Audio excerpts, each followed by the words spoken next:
Well, hello and welcome to another edition of Health Solutions with Shawn and Janet Needham, where Team Needham discusses everything healthcare. I'm your host, Shawn Needham, and I have the privilege of having Dr. Jay Wrigley on our show today. He's a functional medicine doctor. We just talked about functional medicine on our last podcast with Dr. Courtney Sanfelice. So you guys are very familiar with functional medicine. And specifically, what we're going to be talking about today is women's hormones and weight loss. Very, very important subject. I get so many questions about this at the pharmacy all the time. Dr. Wrigley has a special hormone optimization diet that we're going to be discussing. And without further ado, Dr. Wrigley, welcome to our show. Thanks, Shawn. Glad to be here. Yeah. So go ahead and introduce yourself a little bit and tell us how you got into functional medicine. There's usually always a story behind that. Yeah, for sure. Well, so my name is Dr. Jay Wrigley, and I've been a practicing physician for about 25 years now. Along the journey of, like so many doctors, began to find that the allopathic, what we call approach to healthcare, prescribing medicines to basically remedy symptoms, was missing a lot for my patients and for, those who were looking to get well as opposed to manage their symptoms. And so I began to, study a little bit on my own. I began to do a lot of traveling. I found that probably the biggest turning point for me was spending some time in Southeast Asia, in Thailand and Malaysia and Indonesia, and watching a whole different approach to how people are dealt with when they're chronically ill or any type of having health problems. And it was, long story short, it was just much more of we'll say nurturing. To get someone back to health took changing the way someone fed themselves and the way that they move and the way that they a lot of times breathe and take care of their body. And that sparked a big interest in me. And so I kept pursuing, looking for knowledge that was outside of the toolbox of drugs and surgery, and landed into kind of the middle of functional medicine and that training there, which really helped me get to be able to have, again, I use this term a lot, a bigger toolbox to be able to sit down and help people with, as opposed to prescription pads and things like this. Right. So, yeah. So tell us, how do hormones relate to functional medicine? Well, hormones are really the core, really have everything to do with not only functional medicine, but just body chemistry. So hormones primarily are protein molecules that are created, and usually created in a certain type of an organ or a gland, like your thyroid gland or your pituitary gland or your ovaries or adrenals and things like this. And they're chemical messengers that tell the cells, they travel around the body until they find the receptor site that they're looking for, and they plug into that cell and they tell that cell what to do. So hormones may be related to metabolic rate would be one, sleep patterns, energy levels for sure, keeping the brain chemistry in a balanced state, things with serotonin, melatonin, acetylcholine, some of these other neurohormones are keeping your body balanced all the time and sending these messages of how to keep everything in what we call homeostasis, which is a nice balanced thing. We live in an environment today that so many things disrupt hormones. We have these things called hormone disruptors that come from processing food and from making plastic, and from the way cosmetics are formulated.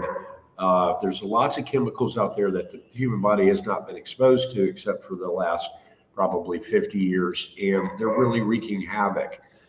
And it particularly shows up a lot of times with women, because women are so much more hormone sensitive than men. And once you get a hormone problem, that needs to be fixed. And, if a doctor doesn't have an understanding, of that, this needs to be worked on and addressed, and just tries to do this through symptomatic relief, through medication or something like that, you're never really getting at the root problem. Getting to the root cause, and therefore you're going to be at best maybe managing symptoms, but you're not going to be able to turn this thing around and alleviate this problem from the root of where the problem is. So speaking of symptoms, what are some of the symptoms of hormone-related issues in women? Well,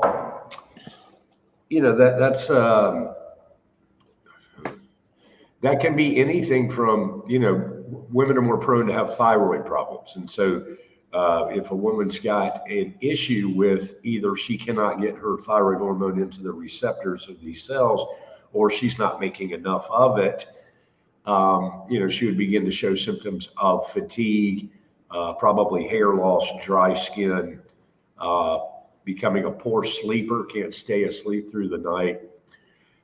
Mental clarity and cognitive function begins to get a little bit impaired. Memory recall and stuff like that will often be, a symptom that they come with. And then, probably the biggest one that I see is because of the wheelhouse that I play in is weight gain.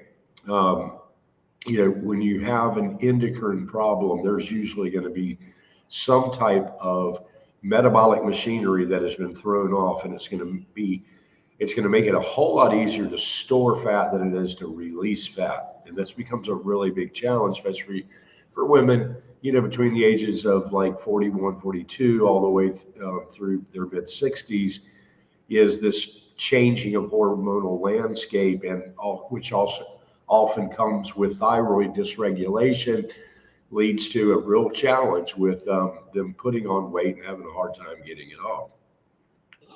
So what is the solution? What is the fix for this? How do you balance a woman's hormones in order to help for these issues? Well, the first thing that you need to do is figure out which ones are off. So sometimes that requires testing, and the reason I say sometimes is, we do know that that hormone testing is it's not a very specific art, because of the fact that if you draw somebody's blood and you look for a hormone level, what you're going to find is a hormone that has already been bound to a protein to be traveling from one place to another. So what you pick up is just what's in the bloodstream. It doesn't give you a reflection of the tissue concentration of these hormones, or reserve levels, or what's already in a certain spot doing something. So sometimes they can be helpful, sometimes they can't. We're getting better testing out there now. We have a great test right now that women might be interested in, called the Dutch test, where you take a urine sample and send it back to the lab that does this, and they dry this, and then they crystallize it, and they're able to pull apart all of the metabolites, which would be once a hormone's been used, there's going to be a metabolite left over from that chemical reaction, and they can get really accurate about what this whole map looks like in a woman, everything from thyroid hormone to progesterone, estrogen, testosterone, cortisol, on and on and on and on. So we first might start with an assessment like that, of looking, where are these things off? Now, also a lot of this, Shawn, comes with just, clinical experience. I've been doing this for 25 years. I'm talking to a woman who's 47 years old, who is in the midst of perimenopause and moving quickly towards true menopause. It's not that hard for me to ask the right questions and figure out, okay, we've got an issue here where progesterone levels have dropped too low, estrogen levels have remained high. The ratio between those two is getting further and further apart. It's causing estrogen dominance, which is going to lead to things like heavier periods, mood swings, weight gain, especially in the abdomen. It's going to slow down thyroid function. So sometimes these things don't actually need to be so much tested as they need someone with the experience to guide this person and ask the right questions and kind of get a feeling of where they are, so that you can build a roadmap that would include, dietary changes, maybe some nutritional supplementation, maybe some bio-HRT therapy. That would be hormone replacement therapy. And I think that answers that. Yeah, that's a good answer. Thank you for that. That was very clear. One thing I always tell our patients, and make it, and I just said about all kinds of labs, and not just hormones, is that lab tests are a tool to go along with symptoms and history. And my wife and I, we specialize in hormone replacement. That's pretty much all we do now. And you're right. Once you talk to a patient, you probably do get lab tests, but what the lab tests are going to come back like. They have low libido, decreased energy, weight gain around the middle. Have cycling issues. You know what the test is going to be. So you could actually probably treat them empirically and probably do just fine. And the problem with testing, like you say, is testing is just a small snapshot in time. It's just what's happening right then and there at the body, but our hormone levels can change by the hour. So tests are just a tool only. So let's specifically get in. Yeah. So let's specifically get into your wheelhouse is hormones and weight loss for women. Let's specifically address that. What would the best way to address that? We talked about thyroid. Is testosterone play a part in that? Do other hormones play a part? Go ahead and discuss that. Okay. So many hormones play a part. So, you've got everything from, we can start with, are we looking at a case where there's also some insulin resistance? So, we are interested in the hormones that are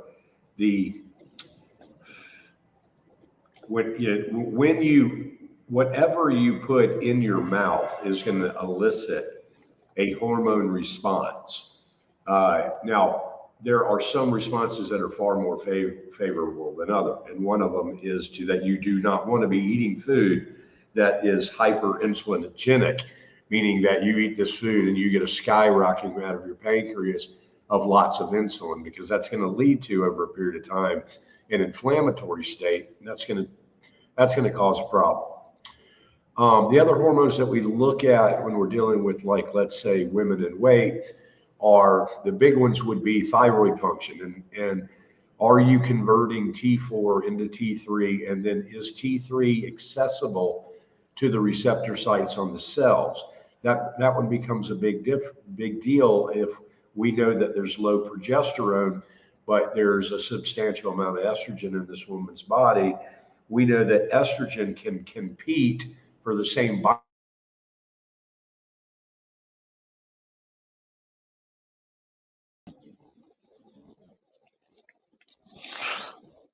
Looks like we might have lost Dr. Wrigley just for a second. So he was speaking on thyroid function and weight loss. Let's see if we can get him back in.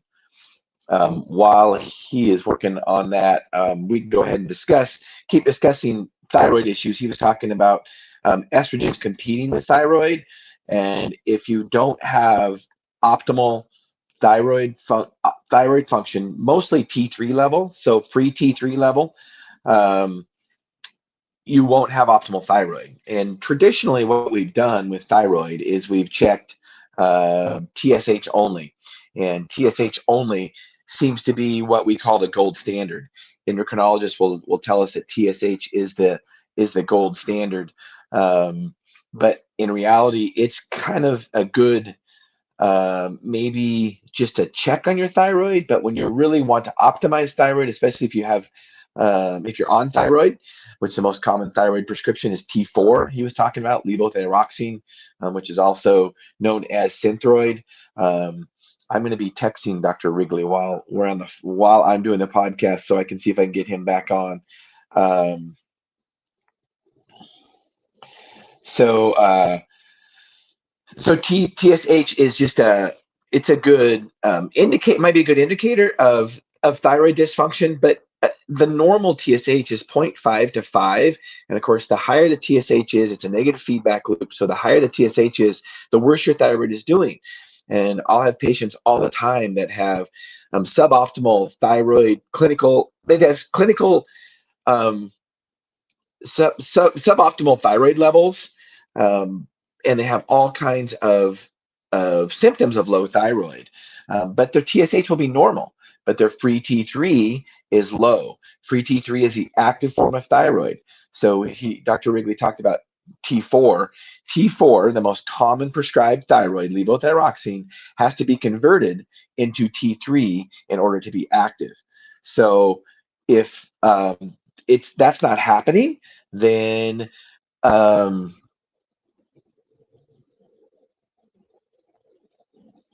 it looks like Dr. Wrigley just lost power. So they are trying to get logged on. I'm going to see if they can get on their hotspot. This is this is one of the things with technology we have to deal with. So be patient. So I'm going to try to do the best I can to finish Dr. Wrigley's presentation here. So T3 is the active form of thyroid. And so if you have a normal TSH, but you have low thyroid function, like you have decreased energy, weight gain, depression, cold in the extremities, loss of hair, all those are low thyroid symptoms. So if your TSH is normal, make sure you get a further thyroid panel with at least a free T3 and find out where your free T3 is, because that's what's the important one. That's the important active form of thyroid that is going to make you feel better. So there again, just like we said earlier in the podcast, labs are a tool to go along with symptoms and history. We don't want normal, we want optimal. And we used to treat thyroid dysfunction way before we had any kind of lab testing. So Armour Thyroid, NP Thyroid, they've been on the market for over 100 years, actually, yet we've only had really good thyroid testing for less than 50. So, you know, a good presentation of symptoms and history, physical history and symptoms is probably more important than labs. So make sure that your symptoms and history are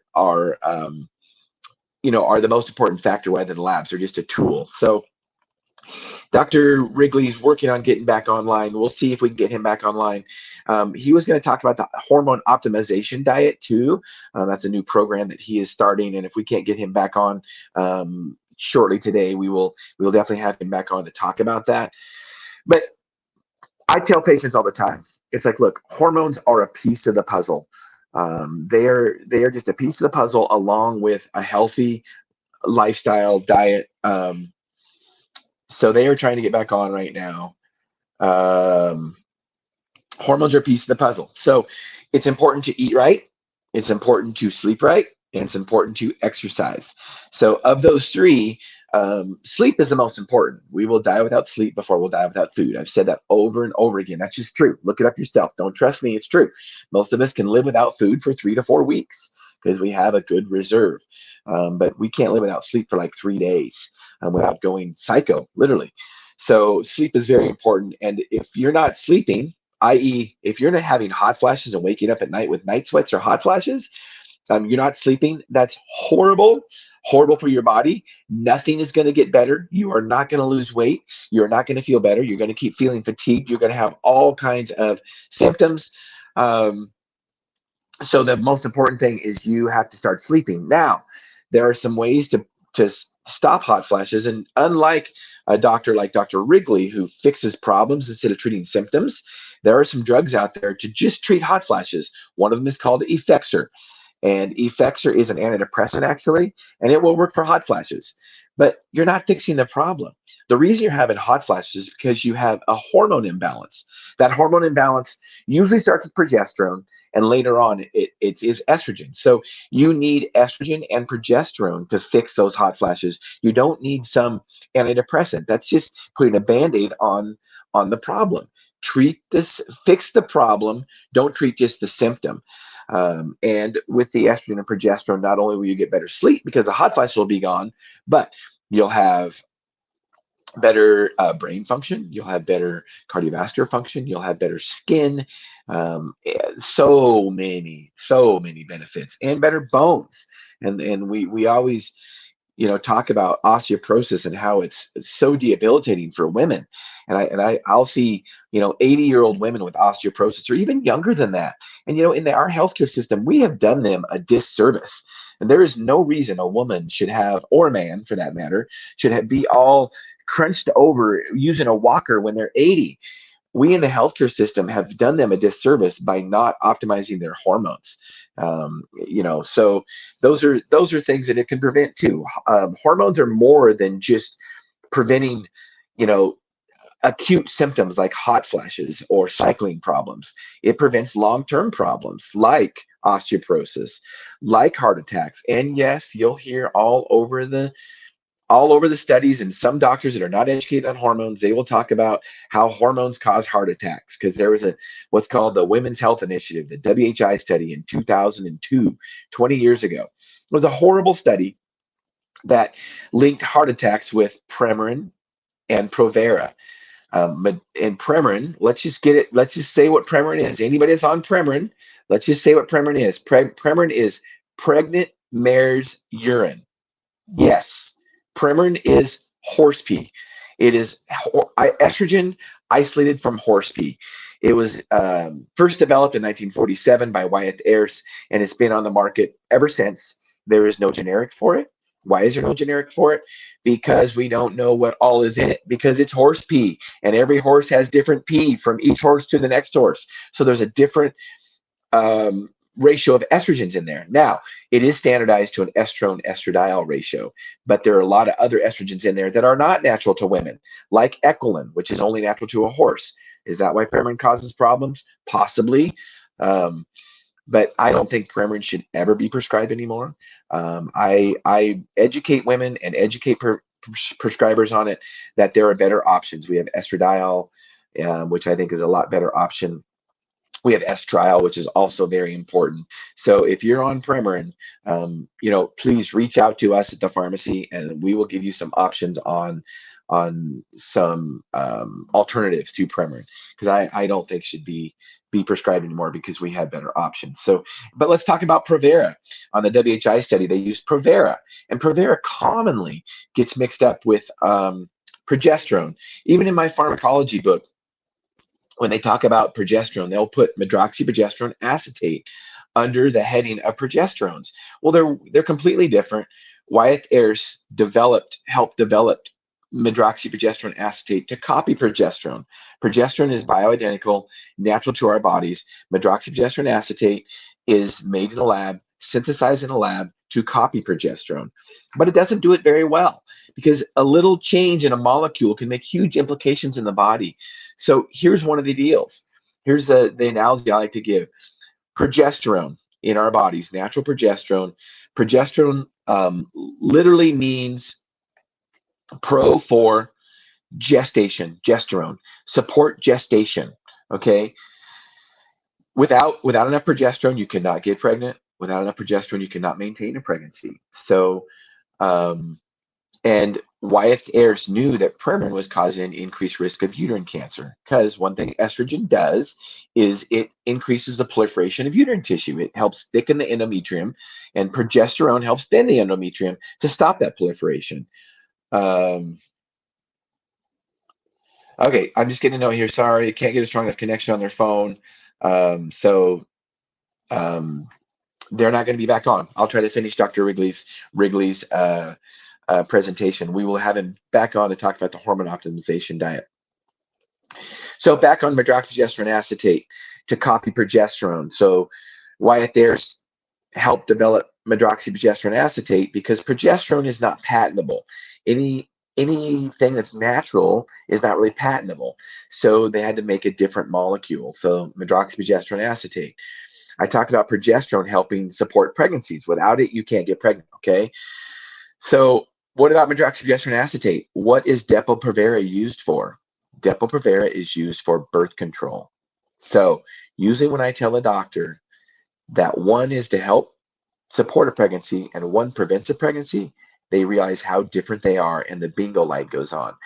If you can take one thing away from this podcast today, understand that synthetic progestins like medroxyprogesterone acetate, Provera, do not equal progesterone. And that's a perfect example I just gave you. So I don't believe that long term you should be on medroxyprogesterone acetate. I'm a big believer in progesterone. And let's talk about progesterone. I learned in pharmacy school that if you don't need a uterus, if you don't have a uterus, you don't need progesterone. Because Wyatt Ayres, which is a maker of Premarin, they knew that Premarin was causing increased risk of uterine cancer. So the drug company said, if you don't have a uterus, if you've had a complete hysterectomy and you don't have a uterus, you don't need progesterone. Well, let's just think about that. Is progesterone a magic hormone that only works in one tissue in the body? No, that's crazy. Progesterone works in our brain. Progesterone works in our bone. Progesterone works in our skin and all over. Progesterone is a neurohormone. One of the reasons progesterone helps women sleep is because of its effect on a neurotransmitter called GABA. And it's an inhibitory neurotransmitter that progesterone helps to modulate to help us sleep. So that's why women perimenopause, postmenopause, without progesterone can have a hard time sleeping. I have women tell me that the first night they take oral progesterone, especially oral progesterone, they sleep better. So you don't have, when you're in your mid 40s and you're having other symptoms like cycling issues and things like that, and you're having insomnia, sleeping problems, you don't lack Ambien, you don't lack lorazepam or some kind of sleep medication, you probably lack progesterone.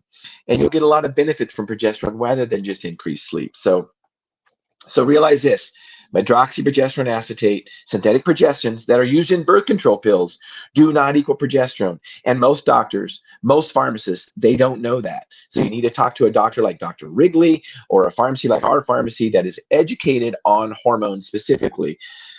So on the progesterone issue, even if you don't have a uterus, that doesn't mean you don't need progesterone. Every woman can benefit from progesterone, perimenopause, postmenopause. So please, if you'd like more information, reach out to our pharmacy, Moses Lake Professional Pharmacy, and we can get you more information. So that's a quick one on the progesterone. And on weight loss and hormones, let's talk about testosterone, and we'll keep it to women. Testosterone is commonly misunderstood that only men have testosterone. I'd like to think that we're getting better about educating people about that women have testosterone also, just less than men. That's all. So women need testosterone too. What does testosterone help for in women? It helps to maintain lean body mass. Makes sense. It helps for bone density. There is no better drug out there to treat bone density problems than testosterone, period. I challenge any doctor, any pharmacist, any scientist in the world, I challenge them to find me a better drug than testosterone for building bones. When most people, when they get osteoporosis, whether it be women or men, why do they get osteoporosis? It's from lack of hormones. It's not from lack of biphosphonates like Fosamax or Actonel. No, it's from lack of hormones. Same thing with men. And what do men lack? Testosterone. So why shouldn't we think that the reason women's bones get weak is also from lack of testosterone? It's true. And we're taught, traditionally in pharmacy school and med school, we're taught that it's lack of estrogen that causes bone density problems. And that is true. But testosterone is a bigger player in bone density. And think about it. When men get osteoporosis, it's not from lack of estrogen, it's from lack of testosterone. So women, you want strong bones, testosterone and resistance training, of course. So, but testosterone helps to maintain lean body mass. It helps to burn fat. It helps to give energy, helps for depression, helps to lower cholesterol, cardiovascular problems. Testosterone is amazing, and women need it too, just in a lot lower dose. But it's important to talk to a pharmacist or a doctor that knows about hormone replacement so they know the proper dosing for women. So I'm going to wrap this podcast up because we're going to have Dr. Wrigley back on. I'm going to go ahead and share his website if anybody has any information for him or any questions for him. Let's see if I can get this to work. But here is Dr. Wrigley. He was on our show earlier, and because of technology issues, he lost his internet. He couldn't. I tried to get him back. He lost his power. I'm sorry, and so he obviously didn't have any internet. And I tried to get him back on, maybe on his hotspot on his phone, and the phone wasn't powerful enough. So, but stay tuned for him to come back on the show. I'm excited to have him on, and I really appreciate him being on. It's such a privilege to have guests like him. Here's his website, drjwrigley.com. He is a functional medicine doctor. His wheelhouse is hormones and weight loss for women. So please reach out to him if you have any questions. He's on the social medias, Twitter, Instagram, Facebook also.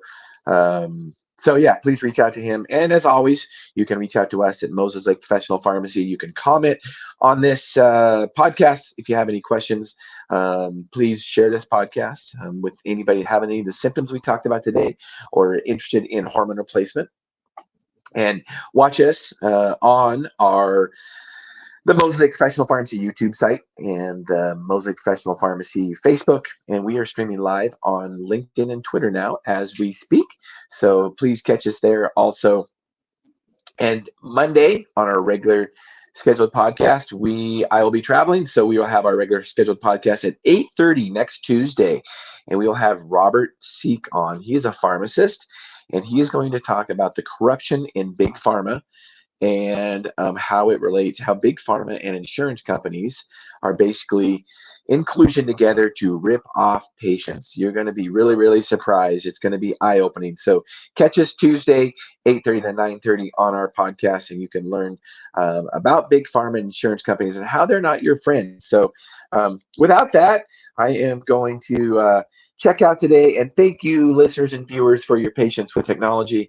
It's always exciting to be able to work through those issues and still continue to educate you. So as always, our goal at Health Solutions is to educate and empower individuals to make their own health choices. So thank you for tuning in. Tune in Tuesday, 8:30 to 9:30 Pacific Standard Time. We'll catch you there. So